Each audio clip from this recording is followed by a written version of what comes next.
मैं जिस जगह पर रहती थी वहाँ कोई मर्द नहीं रहता था और ना ही मेरा कोई रिश्तेदार था। फिर भी एक दिन मुझे पता चला कि मैं पेट से हूँ तो मेरे कदमों तले जमीन निकल गई। यहाँ तक कि मेरा बच्चा भी पैदा हो गया, पर मैं समझ ना सकी कि यह कैसे हुआ। फिर एक दिन मुझे किसी ने कैद कर लिया और मुझे बताया कि तुम तो। मेरा नाम विधि है। मैं अपने नाम जैसी ही मासूम थी, पर मुझे मेरी इस मासूमियत की बहुत बड़ी सजा मिली। मेरी जिंदगी मुश्किल से बीती और मुझे पता भी न चला। शायद मैं बेवकूफ इंसान हूँ जिस पर दिन रात जुल्म होता रहा, पर उसे यह भी अंदाजा नहीं हुआ कि उस पर जुल्म हो रहा है। आप सब सोच रहे होंगे कि भला ऐसा कैसे हो सकता है, पर मेरे साथ ऐसा ही हुआ। जब मैं 14 साल की थी, मेरी माँ को एक अजीब बीमारी ने पकड़ लिया। अचानक उनके आधा शरीर ने काम करना छोड़ दिया। वह रातों रात बिस्तर पर पड़ी रहती। ऐसी हालत में हमारी मदद करने के लिए मेरी माँ की सौतेली बहन ने हामी भरी। वह मेरी माँ का ख्याल रखती और घर को भी संभालती। मेरे पापा शहर के अमीर लोगों में से थे, पर वह अपनी दौलत लगाकर भी मेरी माँ का इलाज नहीं कर पाए। 3 साल की बीमारी के बाद मेरी माँ इस दुनिया से चली गई। पापा बहुत उदास रहने लगे। अब मौसी का हमारे घर में रहना बहुत जरूरी था, इसलिए मेरे पापा ने इस जमाने वालों का मुंह बंद करने की खातिर मेरी मौसी स्नेहा से शादी कर ली। स्नेहा की पहली शादी हुई थी, लेकिन उस पर उसके ससुराल वालों ने बरकिरदार के इल्जाम लगाकर उसे घर से निकाल दिया था। इस तरह उसे भी पनाह मिल गई थी। वह एक अच्छी औरत थी। 3 साल तक उसने मेरी माँ का बहुत ख्याल रखा था और मेरे भी सारे काम वह किया करती थी। अब मैं बड़ी हो गई थी, इसलिए अपने काम खुद करने लगी। मेरी माँ ने जाने से पहले मेरे बाप से कहा था कि वह मेरा बहुत ज्यादा ख्याल रखें। वैसे तो मेरे पापा हमेशा से ही मुझसे बहुत मोहब्बत किया करते थे, लेकिन मेरी माँ के जाने के बाद तो मुझ में उनकी जान अटक गई थी। वह स्नेहा को बार बार यही कहते रहते कि इसका बहुत ख्याल रखा करो। दिन में कई बार पूछते कि मैंने खाना टाइम पर खाया, ड्राइवर मुझे कॉलेज से घर टाइम पर ले आया था ना।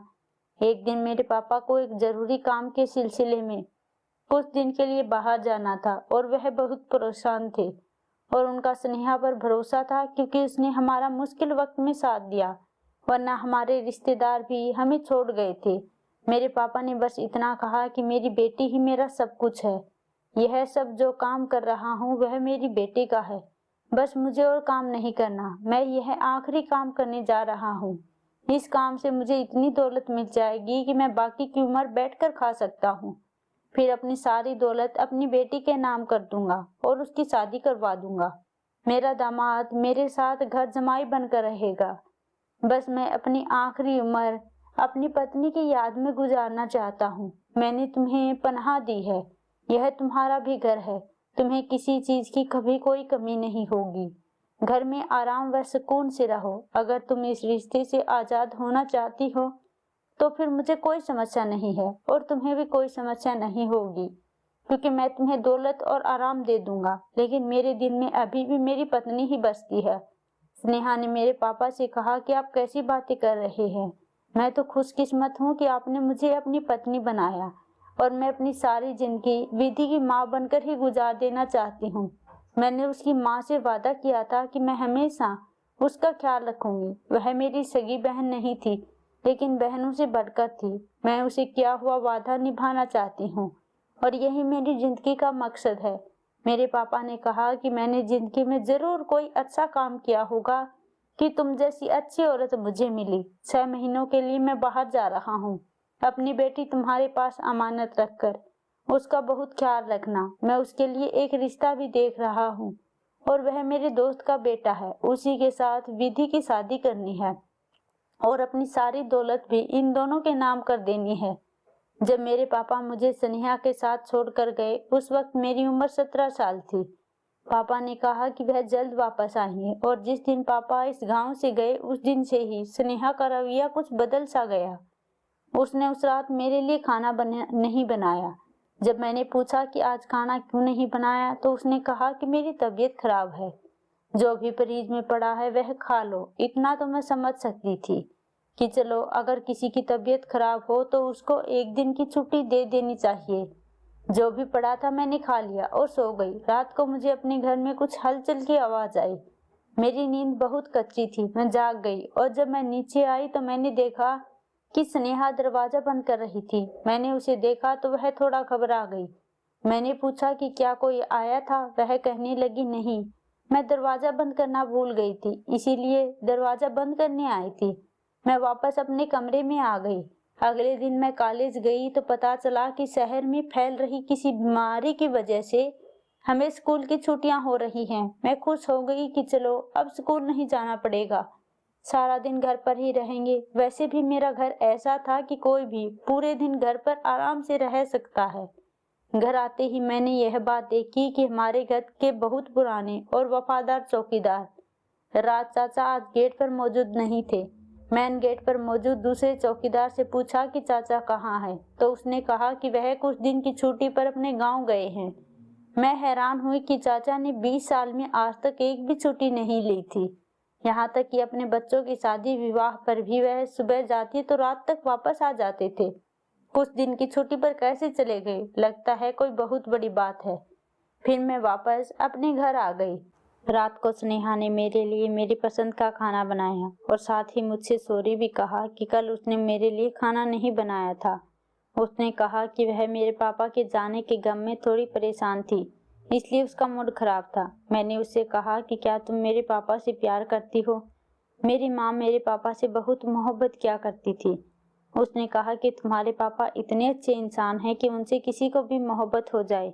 तो मैं भी उनसे मोहब्बत करने लगी, लेकिन वह मेरी तरफ देखते भी नहीं हैं। मैंने उसके हाथ पर हाथ रखा और उससे कहा कि भले ही तुम मेरी सौतेली माँ हो, लेकिन मैंने कभी तुम्हें गैर नहीं समझा। जब पापा वापस आएंगे तो मैं उनसे बात करूंगी कि वह तुम्हारे साथ वैसे ही रहें जैसे मेरी माँ के साथ रहते थे। वह पूछने लगी कि तुम्हारी माँ के साथ तुम्हारे पापा कैसे रहते थे? तो मैंने बताया कि वह मेरी माँ के लिए हर दूसरे दिन नए नए और महंगी गिफ्ट लाया करते थे, अक्सर बाहर जाया करते। मेरी माँ रोज मेरे पापा के लिए अच्छे से तैयार होती थी और वह उनकी तारीफें भी किया करते थे। दोनों को साथ खुश देखकर मुझे बहुत खुशी होती थी। मैं बस उनसे बात कर रही थी और अपनी पसंद का बनाया खाना खा रही थी। यह तो सच था कि वह खाना बहुत अच्छा बनाती थी, मेरी माँ से भी बहुत अच्छा। उसके बाद मुझे याद नहीं कि कब मैं अपने कमरे में गई और मुझे इतनी गहरी नींद आ गई कि सुबह ही मेरी आंख खुली। जब आंख खुली तो मैं अपने बिस्तर पर पड़ी थी, लेकिन मुझे याद नहीं आ रहा था कि मैं अपने बिस्तर तक कब आई। सुबह स्नेहा ने पूछा तो उसने कहा कि तुम खुद ही अपने बिस्तर पर गई थी, लेकिन हाँ, तुम्हें नींद बहुत आ रही थी। इस उम्र में ऐसी ही नींद आती है, कुछ याद नहीं रहता। इस समय में वाकई ऐसी ही नींदें आती हैं, लेकिन मेरी नींद बहुत कच्ची थी। खैर, फिर भी मैंने उस बात पर ज्यादा ध्यान नहीं दिया। पर अब मेरे घर में कुछ अजीब काम हो रहा था। एक दिन मैंने देखा कि ड्राइंग रूम में बहुत मजे के ढेर सारे खाने जा रहे थे। मैंने पूछा कि कौन है, तो नौकरानी ने कहा कि स्नेहा जी के रिश्तेदार आए हैं। स्नेहा के रिश्तेदार तो मेरे भी रिश्तेदार लगते हैं। तो मैं भी ड्राइंग रूम में चली गई और जब मैं वहां गई तो सामने का मंजर देखकर हैरान रह गई। वहां कोई मेहमान नहीं बल्कि 2 आदमी बैठे थे जो शक्ल सूरत से अमीर थे, लेकिन थोड़े खतरनाक लग रहे थे। जैसे ही मैंने अंदर पैर रखा तो वे मुझे घूर कर देखने लगे। स्नेहा ने मेरी पहचान करवाई और कहा कि यह मेरे पति की बेटी है। उनमें से एक आदमी ने कहा कि यह बहुत ही खूबसूरत है। मुझे उसका यह कहना कुछ अजीब लगा। फिर मैं वापस अपने कमरे में आ गई और बाद में उसने बताया कि वह मेरे भाई थे। मेरे साथ रोजाना एक अजीब हरकत होती थी। जब मैं सुबह उठती तो मुझे ऐसे लगता कि मैं बहुत थकी हुई हूँ और रात को नींद ऐसी आती कि जैसे बेहोश हो गई। न जाने मुझे आजकल कुछ याद नहीं रहता कि मैं किस टाइम सोती हूँ या कब अपने कमरे में आती हूँ। एक दिन अचानक मेरी तबीयत बहुत खराब थी, दिल मचलने लगा और चक्कर से आने लगी। मैं डर गई कि मुझे भी वह बीमारी तो नहीं हो गई जो आजकल पूरे इलाके में फैली हुई थी। मैंने स्नेहा से कहा तो उसने फौरन डॉक्टर को बुलाया। डॉक्टर घर पर आए, उसने मेरा चेकअप किया और मेरे खून का सैंपल लिया और कहा कि वह टेस्ट करवाकर रात को टेस्ट का नतीजा बता देगी। उसने मुझे कुछ दवाइयां दी और चली गई। रात को उसका फोन आया तो स्नेहा ने फोन उठाया। वह फोन लिए मेरे सामने ही खड़ी थी। अचानक उसने कोई अजीब सी बात कर डाली। कहने लगी कि नहीं नहीं, ऐसा नहीं हो सकता डॉक्टर साहिबा, आपसे जरूर कोई गलतफहमी हुई है, यह तो हो ही नहीं सकता। मैं परेशान हो गई कि न जाने मेरी रिपोर्ट में क्या आया होगा। उसने अचानक फोन बंद किया और मेरी तरफ ऐसे बढ़ी जैसे मुझे सुनाने के लिए उसके पास बहुत ही बुरी खबर है। मैं भी परेशान हो गई। मैंने पूछा कि डॉक्टर साहिबा क्या कह रही थी, तो कहने लगी कि वह जो कह रही थी उस बात को एक तरफ रखो। पहले मुझे यह बताओ कि तुम ऐसा कैसे कर सकती हो? तुम्हें अपनी आप की इज्जत का कोई ख्याल नहीं है। तुमने यह किया भी कैसे और किसके साथ? कौन है वह जिसके साथ तुमने मुंह काला किया है? तुम्हारा बाप तुम्हें अमानत में देकर गया था। जब वह वापस आएगा तो मैं उसको क्या जवाब दूंगी? मैंने कहा कि स्नेहा, अब कैसी बातें कर रही हो? मुझे तो कुछ समझ नहीं आ रहा कि क्या किया है मैंने। क्या कहा आपको डॉक्टर ने और आप मुझे इस तरह की बातें क्यों कर रही हैं? मैंने कुछ नहीं किया। डॉक्टर कह रही है कि तुम माँ बनने वाली हो, और उसका इतना कहना था कि मेरे कदमों तले जमीन ही निकल गई। मैं परेशान हो गई कि ऐसा कैसे हो सकता है। मुझे नहीं पता था कि मेरे साथ क्या हो रहा था। मैंने ऐसा कोई भी पाप नहीं किया था। मैं रोने लगी, चिल्लाने लगी कि यह सब झूठ है, डॉक्टर को कोई गलतफहमी हुई है। स्नेहा भी कहने लगी कि हो सकता है कि डॉक्टर को कोई गलतफहमी हो गई हो, इसलिए कल हम दूसरी डॉक्टर के पास चलेंगे। अचानक से उसका रवैया बदला सा गया। अगले दिन मुझे दूसरे डॉक्टर के पास ले गई तो उसने भी यही कहा कि मैं माँ बनने वाली हूँ, पर मैंने कहा कि मेरी ऐसी कोई गलती ही नहीं की। फिर मेरे साथ यह क्या हो रहा था? मैं तो पूरी तरह परेशान हो गई। हमने डॉक्टर को भी यही कहा कि क्या आप इसका कोई हल कर सकती हैं, तो डॉक्टर ने कहा कि यह बच्ची बहुत ही कमजोर है, इसमें खून की कमी है। अगर आप इस तरह का कोई काम किया गया तो इसकी जान को खतरा हो सकता है। मुझे घर वापस ले आई और कहा कि तुम्हारा बाप तो तुम्हें अमानत में दे गया था, अब उसे क्या जवाब दूंगी। उस दिन एक और मुसीबत टूट पड़ी जब पापा की कॉल आई और उन्होंने कहा कि मैंने अपना काम जल्दी खत्म कर लिया है, इसलिए मैं 3 हफ्ते बाद वापस आ रहा हूँ। डॉक्टर के मुताबिक मेरा दूसरा महीना चल रहा था और पापा के आने तक 3 महीने हो जाना था। पापा वापस आ गए और हम दोनों बेहद परेशान थे। अब इनको क्या और कैसे बताएं। पापा मुझसे मिलकर बहुत खुश थे। उन्होंने मेरे साथ बैठकर खाना खाया और रात में स्नेहा मुझसे बातें करने लगी। मैं अपने कमरे में बैठकर सोच रही थी कि अब क्या होगा कि अचानक पापा के चिल्लाने की आवाज़ मेरे कमरे तक आने लगी। मेरे तो होश उड़ गए। पापा मेरे कमरे में आए और एक एक बात मुझे सुनाने लगे, पूछने लगे कि यह सब क्या है। फिर मेरी वही गुजारिश, मैंने कुछ नहीं किया, मैंने कुछ नहीं किया। लेकिन मेरी सुनने वाला कौन था? पापा को मुझ पर इतना गुस्सा करते हुए मैं पहली बार देख रही थी। वह ऐसा पहली बार कर रहे थे, यहाँ तक कि उन्होंने मुझे थप्पड़ भी दे मारा। मुझे तुम्हारी जान की कोई परवाह नहीं, जो होता है हो जाए। अब इस बच्चे से जान छुड़ा लो। जहाँ मैं कहूँगा वहीं तुम्हारी शादी होगी। मेरे पापा ने मेरी एक न सुनी। उन्होंने मुझे सफाई देने का मौका भी नहीं दिया। तुम दिखने में कितनी मासूम लगती हो, लेकिन असल में तुम्हारी हकीकत कितनी बुरी है। और तुम्हारी माँ को भी तकलीफ हो रही होगी कि कैसी बेटी निकली है। यह सुनकर तो मैं अंदर तक ही मर गया था। मैं यह सोचने लगा कि मैं भी मर जाऊं तो अच्छा है। मैंने इस लड़की के लिए क्या क्या सोच रखा था। एक फूटी कौड़ी नहीं दूंगा मैं इसको। शादी करके इस घर से चली जाए, मैं इसकी शक्ल भी नहीं देखना चाहता। मेरी माँ मेरे पापा को समझाने लगी कि यह सब ठीक हो जाएगा, आप गुस्सा ना करें। फिर हम लोग अस्पताल जा रहे थे कि रास्ते में हमारी गाड़ी खराब हो गई। मेरे पापा ने कहा कि डॉक्टर से टाइम लिया है, वहाँ टाइम पर ही पहुँचना है। उन्होंने कहा कि तुम इसे रिक्शे में ले जाओ, मैं गाड़ी शोरूम छोड़कर आता हूँ। मैं और स्नेहा अस्पताल की तरफ चले गए। अब अस्पताल के सामने पहुँचे तो स्नेहा अचानक वहाँ से न जाने कहाँ खो गई थी। शायद वह अंदर गई थी। अचानक किसी ने मेरे कंधे पर हाथ रखा और अचानक से मेरा मुंह बंद कर दिया। उसके बाद मैं बेहोश हो गई। मेरी आंख खुली तो मैं टूटे फूटे कमरे में कुर्सी पर बैठी थी और मेरे हाथ बंधे हुए थे। मेरे सामने एक आदमी खड़ा था जिसकी उम्र 20 से 25 साल होगी। उसके हाथ में मोबाइल था। वह किसी को फोन पर यह कह रहा था कि अगर अपनी बेटी की सलामती चाहते हो तो 50 लाख लेकर आ जाओ। शायद वह मेरे पापा को ही कॉल कर रहा था। मुझे उस आदमी ने कैद कर लिया था। मैं शहर के मशहूर अमीर बिजनेसमैन की बेटी थी, इसलिए यह लोग जानते थे कि मेरे बदले इनको बहुत कुछ मिल जाएगा। मेरे पापा से बात भी कर चुके थे तो मेरे सामने ही बैठ गया। वह बहुत खुश नजर आ रहा था, जैसे सोच रहा हो कि उसे बहुत सारे पैसे मिलने वाले हैं। मैंने उससे कहा कि प्लीज मुझे जाने दो। उसने कहा कि मैं तुम्हें जाने दूंगा, बस तुम्हारा बाप पैसा ले आए, तब तक तुम अपना मुंह बंद रखो और चुप करके यहीं बैठे रहो। वह कोई चीज उठाने के लिए आगे बढ़ा तो मैं डर गई। मेरे करीब नहीं आना, मैंने घबरा कर कहा। तभी उसने एक अजीब बात कहा कि घबरा तो ऐसे रही हो जैसे बहुत मासूम हो। तुम्हारे बाप को पता है कि तुम क्या करती हो? मैंने उसे हैरान होकर देखा कि वह कैसी बातें कर रहा है। मैंने उससे पूछा कि वह कहना क्या चाहता है, मैं क्या करती हूँ, उसका क्या मतलब है। उसने कहा कि मेरा एक दोस्त तुम्हारे घर गया था तो तुम्हारी माँ ने तुम्हारी कीमत उसे लगाई थी। तुम्हारा बाप इतना अमीर है, फिर भी तुम माँ बेटी ऐसा काम करती हो। मेरे कदमों के नीचे से तो जमीन निकल गई, क्योंकि मुझे पता था कि मैं ऐसा कोई काम नहीं करूंगी। लेकिन शायद स्नेहा मेरे साथ यह सब कर रही थी। शायद वही मुझे बेहोश कर देती थी और घर में लोगों को बुलाया करती थी। मेरा दिल ऐसे धड़कने लगा जैसे फट जाएगा। मैं बुरी तरह रोने लगी। पर अचानक मेरे दिल में ख्याल आया। मैंने उस आदमी को कहा कि तुम्हें तुम्हारे पैसे मिल जाएंगे, बल्कि मैं तुमसे वादा करती हूँ कि जब मैं वापस अपने घर जाऊंगी तो तुम्हें और भी पैसे दूंगी। बस मुझे उस इंसान से मिलवाओ जिसने तुम्हें ये बात बताई है। उसने कहा कि वह आदमी मेरा पार्टनर है, वह यहाँ अभी आ जाएगा। वह इंसान आया तो मुझे देखकर हैरान हो गया। कहने लगा कि यह तो वही लड़की है। मैंने उससे पूछा कि यह तुम्हारा दोस्त क्या कह रहा है, तो उसने सारी बात बताई। उसने कहा कि मुझे तुम्हारी माँ ने तुम्हारे घर बुलाया था। तुम्हारी माँ बस तुम्हारे सामने ही अच्छी है।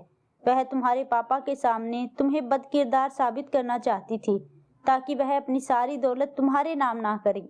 यह सुनकर मेरे कदमों तले जमीन निकल गई। मैं सोच भी नहीं सकती थी कि स्नेहा इतना घटिया खेल खेल सकती थी।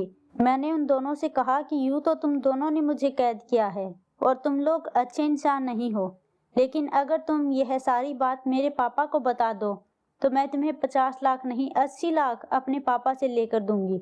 वे हंसने लगे और कहने लगे कि अब तुम हमारे साथ सौदा करोगी। मैंने कहा कि मैं कारोबारी बाप की बेटी हूँ, मैं गलत सौदा नहीं करूंगी। आज अचानक से ही मुझे अक्ल आ गई थी। मैंने जिस पर भरोसा किया उसने मेरी सारी जिंदगी बर्बाद कर दी थी।